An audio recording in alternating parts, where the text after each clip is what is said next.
Olá, amigos e irmãos, como vocês estão? Bom, quero falar de um tema interessante que Jesus falou e ficou registrado no Evangelho de João, no capítulo 8, e o versículo 32. É um versículo pequeno, né?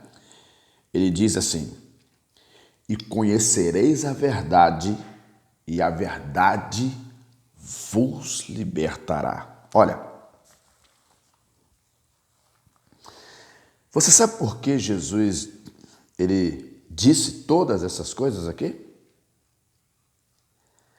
Porque Jesus ele estava sendo caçado.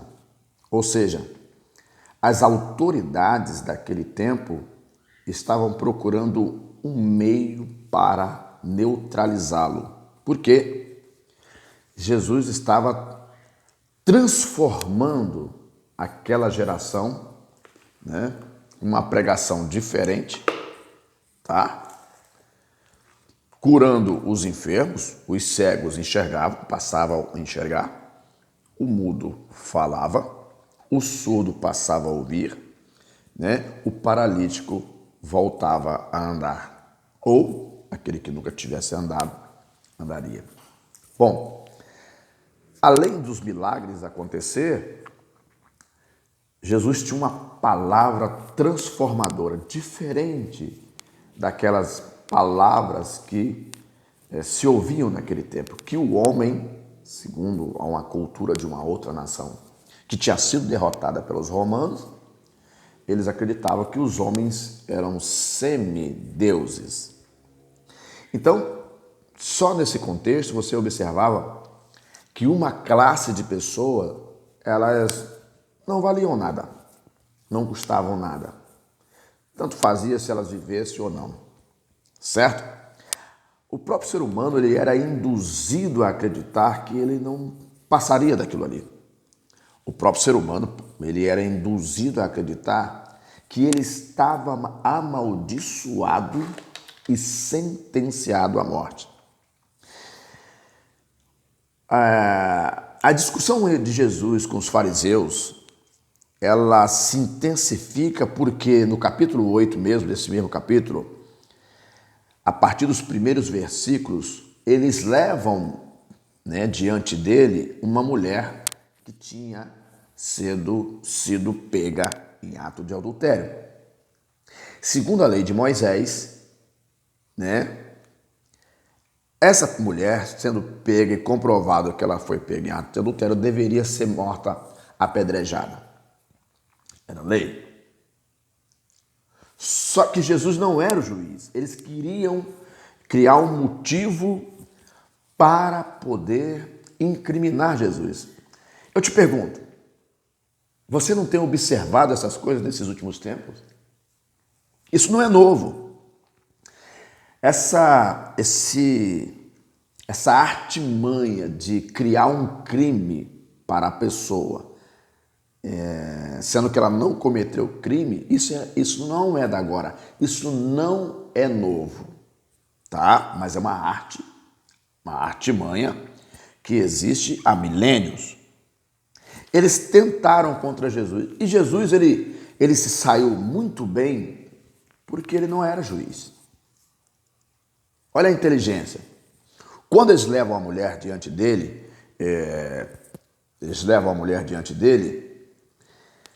olha, mestre, pegamos essa mulher aqui em ato de adultério. Segundo a lei de Moisés, ela deve ser apedrejada até a morte.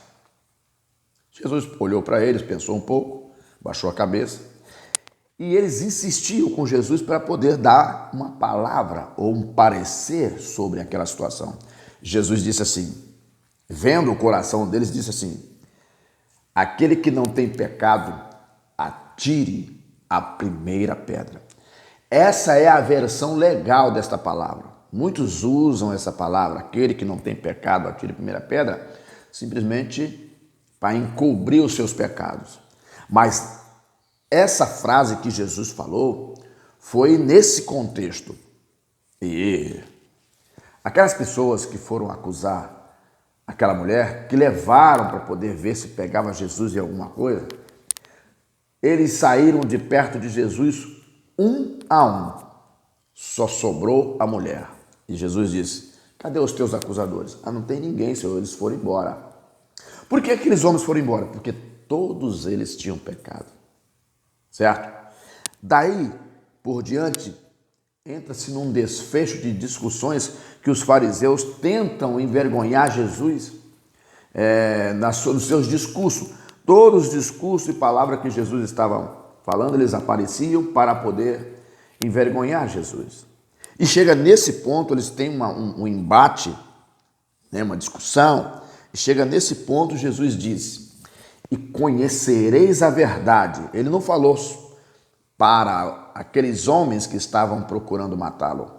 Ele falou para a multidão que estava acompanhando: e conhecereis a verdade, e a verdade vos libertará. O ser humano, ele é induzido pela mente. Quando Paulo, lá no capítulo 6 de Efésios, ele descreve a armadura de Deus, né? Se comparada à armadura de um soldado romano, ele fala que nós deveríamos usar o capacete da salvação. Por quê? O capacete da salvação é quando você conhece aquele que vai te salvar. Conhece em qual lugar você está. Tem certeza do Deus que você está servindo. E nenhuma outra armadilha ou arma atingirá a tua mente. Lembre-se, o primeiro casal caiu como? O primeiro casal caiu sendo induzido pela mente. E essa arte de induzir a mente, de mentir, de enganar, isso não é da agora. Mesmo as pessoas estudando em grandes universidades e faculdades mundo afora, principalmente as mais famosas, que estão nos Estados Unidos, na Inglaterra e em países ricos, essas pessoas, elas se sentem poderosas. Elas podem mentir que a sua mentira vai valer. É assim que acontece. Jesus, ele está querendo libertar um povo debaixo de um jugo que os oprimia. A própria população se sentia perdida. Fala: não, para mim não tem futuro, para mim não tem jeito, nós vamos morrer dessa forma. Mas Jesus traz uma mensagem transformadora de que o ser humano tem valor sim, de que você tem valor sim, você precisa descobrir o teu valor. Lembra lá de 1 Coríntios, se não me engano, capítulo 6, verso 27, se não me engano, o que que diz? Né? O que que diz?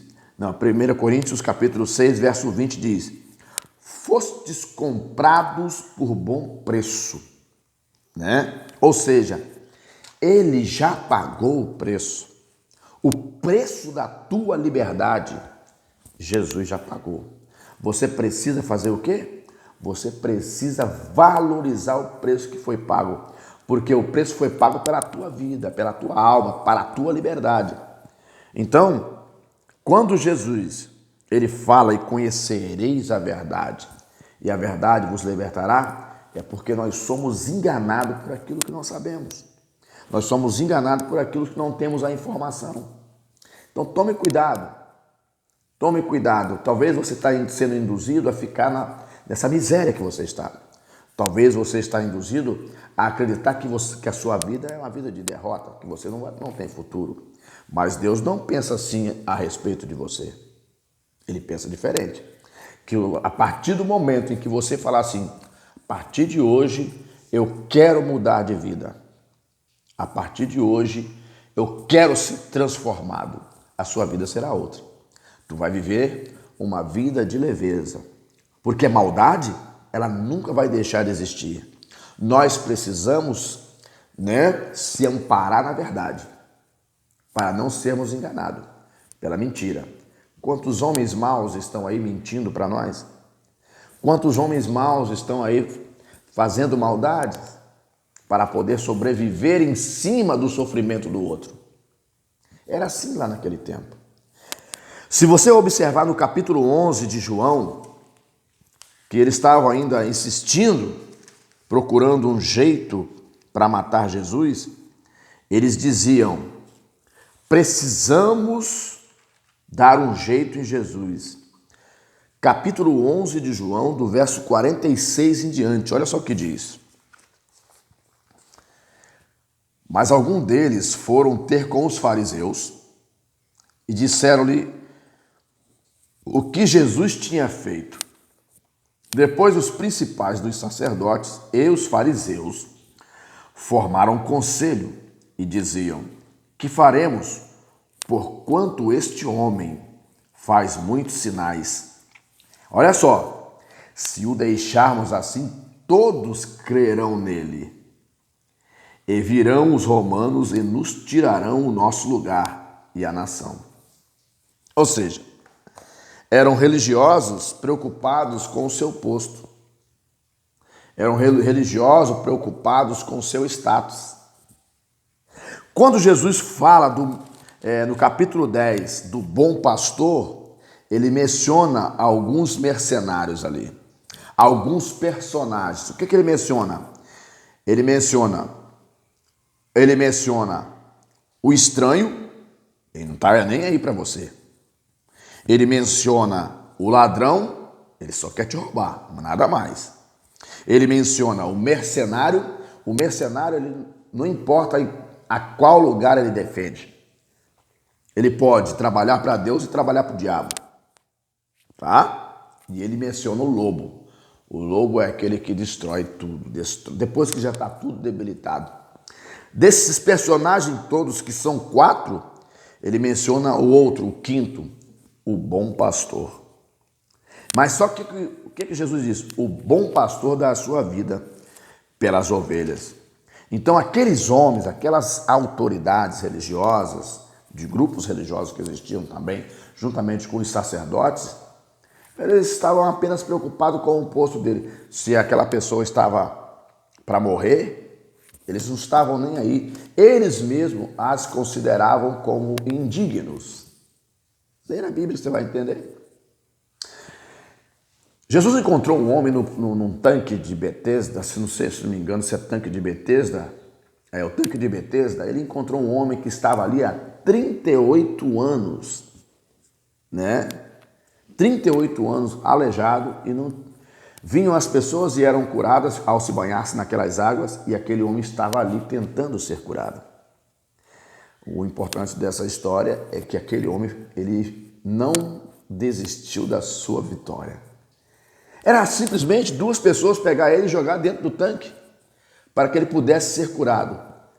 Mas não, todos passavam e deixavam aquele homem ali. Aí Jesus veio, né? Para muitas pessoas, aquele homem já estava condenado à morte. Até os seus discípulos perguntam para ele: mestre, quem pecou? Os pais dele ou ele? Jesus falou: nem os pais deles e nem ele. Ele está aqui para que se cumpra as escrituras sagradas. Certo? Aquele homem fez parte do cumprimento bíblico. Os outros não ligavam para colocar ele na cura. 2, as autoridades religiosas e outros mais achavam que eles já eram condenados. 3, a misericórdia de Deus está acima de qualquer intenção humana. Então tome cuidado, busque a Deus, entenda a sua importância, entenda o quanto você é importante no processo da salvação, entenda por que Deus te chamou, entenda por que você está na presença de Deus, entenda por que você existe. Entenda porque Deus, mesmo nós carregados de muitas coisas, Ele ainda quer transformar nossa vida.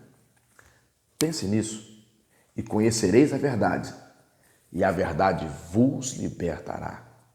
Outra coisa que eu quero fechar aqui: há aqueles que preferem que o ser humano fique no sofrimento, porque eles lucram com o sofrimento. Eles lucram com as pessoas perturbadas de mente, doentes. Alguém tem que pagar essa conta. Aqui no Brasil, pelo fato de ter o SUS, que é necessário, devido ao nosso modelo, né? Muitos querem que as pessoas fiquem doentes. Tantos os que não são cristãos, que não estão nem aí para Deus, querem que a população, boa parte dela, fique doente, para que eles tenham lucro. Isso é um jogo, e nós estamos nesse tabuleiro.